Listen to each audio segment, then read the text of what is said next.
Hello everyone, welcome to G centric. और GATE 2022 में बेहतरीन क्वेश्चन पूछा है और ये क्वेश्चन सेमी कन्वर्टर से होता है, जो कि डायग्राम देख के ही आपको पता लगाना है। दो थायरिस्टर और दो डायोड है, तो सिंगल फेज सेमी कन्वर्टर है for an ideal AC to DC rectifier circuit shown in the below. देखो क्वेश्चन में कहीं पर भी केस नहीं लिखा है। मैंने आपको बता रखा है रेक्टिफायर में सबसे बड़ी चुनौती, सबसे बड़ा चैलेंज ये है कि आपको केस पहचानते आना चाहिए रेक्टिफायर में। तो या तो वो लिख के देगा, उससे पहचानना है, या फिर आपको डायग्राम बना के देगा। देखो डायग्राम बना के दिया तो कहीं पर भी कहीं सेमी कन्वर्टर लिखा है क्या? नहीं लिखा है। The load current magnitude is IDC, आपको 15 एम्पेयर दे रखा है। ये 15 एम्पेयर करंट आपको गिवन है। और इज रिपल फ्री का मतलब है कंटिन्यूशन में। The thyristor are fired with an angle of alpha, आपको दे रखा है, अल्फा दे रखा है 45 डिग्री पे। ठीक है भाई साहब, आगे देखते हैं। द एम्पलीट्यूड क्या पूछा है? Not RMS value. The amplitude of a fundamental component of the source current in ampere is.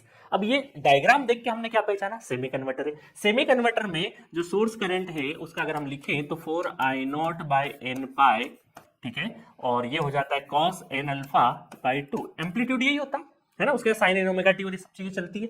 अब इसका ये है हमारा फंडामेंटल। तो फंडामेंटल है तो IS1 फंडामेंटल। ये अभी हम लोगों ने आरएमएस में कन्वर्ट नहीं कर रहे, simple 4I0 divided by pi और cos alpha by 2।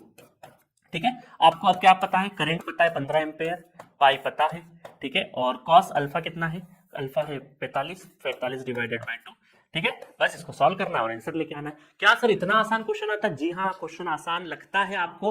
Power electronics में अगर आपको एक बार पता लग जाए कि कौन सा केस है, उसके बाद अगर आपने देख लिया, देखो कई बार स्टूडेंट क्वेश्चन करते करते और देखते हैं सॉल्यूशन देख लेते हैं, अच्छा ये केस है, केस देख, अगर आपको पता चले कौन सा केस है, उसके बाद आप सिर्फ और सिर्फ कैलकुलेटर की प्रैक्टिस कर रहे होते हैं, ब्रेन की प्रैक्टिस ही नहीं कर रहे हैं।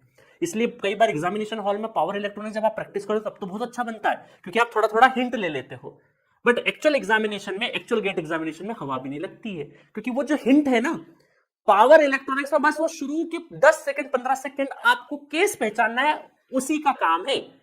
वो अगर आ गया तो उसके बाद आप क्वेश्चन बना लोगे। अगर वही नहीं आया और उसको बार बार आप उसकी सहायता लेते गए सॉल्यूशन की कि कौन सा केस है जरा देख ले, फिर तो आप सिर्फ कैलकुलेटर की प्रैक्टिस कर रहे हो, बाकी कुछ भी नहीं कर रहे हो।